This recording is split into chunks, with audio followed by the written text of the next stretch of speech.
Hey everybody, welcome to Real Talks, where we answer real questions about real estate. I have my associate here, Mark Chan, who's gonna help ask me a question, I guess.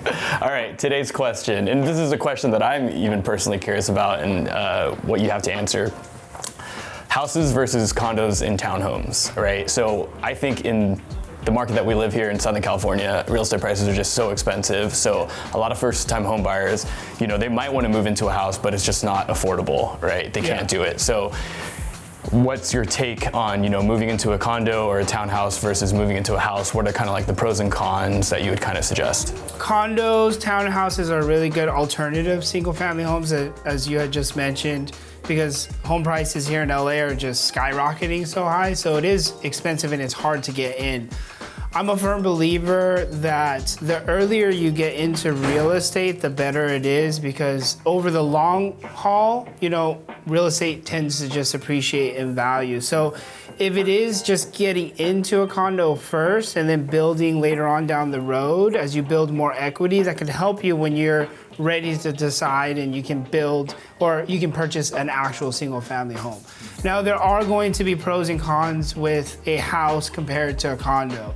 I think one of the biggest things that you always have to be wary of is with a condo, you're gonna have what we call Homeowners Association, right? So there's gonna be restrictions on what you can do to the place, whether it's even construction, the outside, changing the windows, painting, all of those things, you're gonna have restrictions based off of the Homeowners Association. There is also a Homeowners Association fee that you have to pay to. I always say it equates pretty evenly because the Homeowners Association typically will go towards like water, some of them will cover gas, they'll cover maintenance, you know, some of the common area electricity and stuff like that. So there are some certain fees that are going to be built into that. It's going to cover the insurance, the exterior insurance of a property as well too. So those are things to notate, because if you owned a house, you would have to pay for all of those individually as well.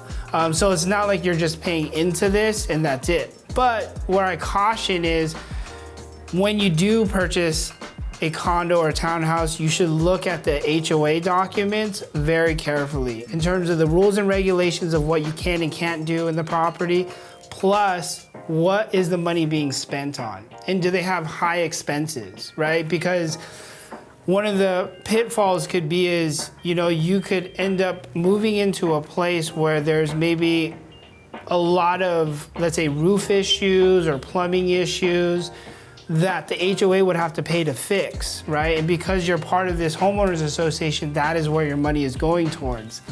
And if there's too much money being allocated to these expenses, guess what? By being part of the homeowners association, you guys collectively as homeowners are gonna have to pay for that, right? So I would say, you know, be very cautious of the homeowners association that you're looking at. Look at the expenses, make sure you see how much money they're spending each year, where that money is going towards before you make that purchase. You have the right to review all of those documentations before you even move forward, whether this is going to be the house for you or not. But yeah, I'm a big believer the earlier you get into real estate, the better it is, because if you look at real estate long-term, and when I talk about long-term, I usually tell clients it's like a 5 to 7 year period that you're looking at owning a real estate. If you're doing like 2 to 3 years, you're basically gambling at that point, because you have to time the market so perfectly for you to be able to recoup your cost back and not lose money if you decide to sell within that time period, right? But if you do look long-term, real estate always appreciates if you look at any historical data. Is the appreciation the same? It is not. So single-family homes do appreciate more, right? But I guess the thing is sometimes we might be always chasing for that single-family home. So always look at the options, right? I would say if you can afford the single-family home, go for the single-family home. If you're looking for lifestyle though, some of the condos might offer a better lifestyle for somebody. So some people like maybe high dense areas, they like convenience, which is where most condos are going to be. So I think it's a culmination of a few things, right? What type of lifestyle do you want? And then is it convenience that you need because you don't want to maintain things, right? Condo could offer that for you. It could be a price point issue, right? Because yeah, single family homes are too high and I can't get in there, but still always I would say talk to a lender, because you might be able to get into a single family home with less down payment but still afford the mortgage. That could be something that you could look into, and you'd rather choose the single family home route.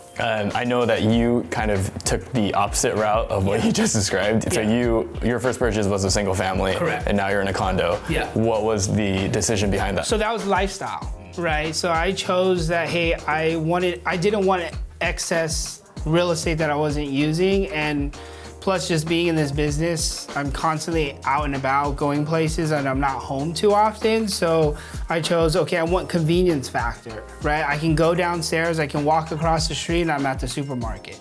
I could go for a little stroll down the street and I'm at shops and I'm at a whole bunch of restaurants, right? So that was just more a convenience play rather than anything else. And what do you think long term for yourself? I mean, my place that I'm at right now, I ultimately want to keep it forever, because I feel like later on down the road when I retire and I want something smaller again, I could go back to it, right? So remember, I'm always looking at real estate as a long-term play rather than just like a short period. Well, hopefully that helped you guys. If you guys have any other questions, feel free to leave them in the comments below. We're here to help answer any questions and help you navigate through this process.